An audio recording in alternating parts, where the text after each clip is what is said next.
ఇవాళ పోహా అటుకులతోటండి ఇడ్లీలు ఊతప్పం 2 రకాల వెరైటీస్ ఎలా చేయాలో చూద్దాము. పోహా తీసుకుని దీన్ని ఏంటంటే కోర్స్లాగా బ్లెండ్ చేసేసానండి. రవ్వలాగా మరి మెత్తగా అక్కర్లేదు. 1 కప్పు పోహాకి 1 కప్పు పెరుగు వేసానమాట. పెరుగు వేసేసి నానపెట్టేయాలండి. ఆ రవ్వ ఏంటంటే బాగా నానుతుందనమాట. ఇందులో ఏం చేశానంటే నేను 1½ కప్పు ఇడ్లీ రవ్వ కలిపాను అనమాట. 1½ కప్పు ఇడ్లీ రవ్వ కలిపి పక్కన పెట్టాను. ఇది బాగుంటుందండి, చక్కగాను ఇడ్లీలు వేసుకోవడానికి బాగా వస్తుంది. ఇదేం పర్మనెంట్ అవ్వక్కర్లేదు, ఏం అవ్వక్కర్లేదు.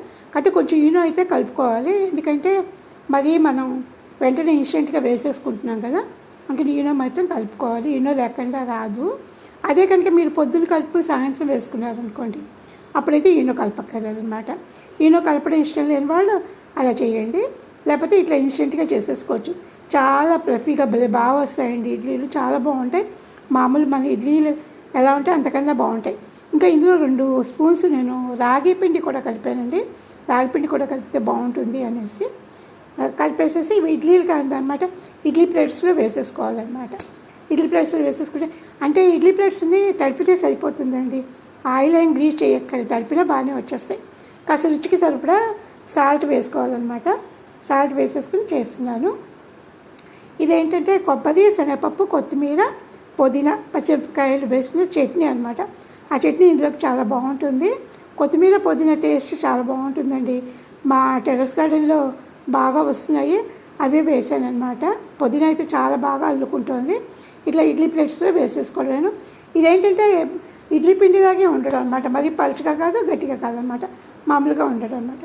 ఇట్లా స్టీమ్ మీద ఉడికిచ్చేసేసుకుని ఈ చట్నీ వేసుకుని తినేయడం అనమాట. బాగుంటుంది, పిల్లలకి ఇస్తే వెరైటీగా డిఫరెంట్గా అనిపిస్తుంది అనమాట.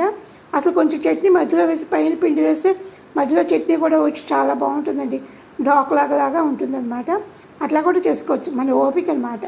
ఎట్లా కావాలంటే అట్లా చేసుకోవచ్చు. ఇప్పుడు ఇందులోనే ఏంటంటే కొంచెం మినప్పిండి కలిపాను అనమాట. ఎట్లా అంటే ఒక గుప్పెడు మినువులు నానపెట్టి కలిపాను. ఇది చింతకాయ పచ్చడి అండి. మామూలుగా మన ఇంట్లో చేసిన చింతకాయ పచ్చడి ఉంటుంది కదా, అందులో పెరిగేసేసి కలిపేసాను. ఈ చింతకాయ పచ్చడి ఈ ఊతప్పంలోకి చాలా బాగుంటుందండి. మీరు కూడా ఒకసారి చేసి చూడండి.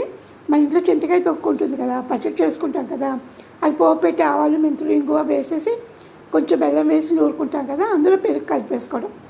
మాగాయ పచ్చడి చేసుకుంటాం చూడండి, అట్లా అనమాట. ఇది కూడా చాలా బాగుంటుంది. ఇంకొంచెం ఆవాలు, ఇంగువ కూడా ఫ్రెష్గా ఉండడానికి పోపు పెట్టాను అనమాట. ఇలా ఊతప్పం కింద వేసుకుంటే చూడండి ఎన్ని చిల్లులు పడుతూ వస్తుందో, ఎంత బాగుందోనో. చాలా బాగుంది కదా. ఇది మెత్తగా బాగుంటుంది, పైన క్రిస్పీగా ఉంటుంది, చాలా చాలా బాగుంటుందండి. ఈ చింతకాయ పచ్చడి నలుచుకు తింటే ఒకసారి అయితే ట్రై చేసి చూడండి. మాగా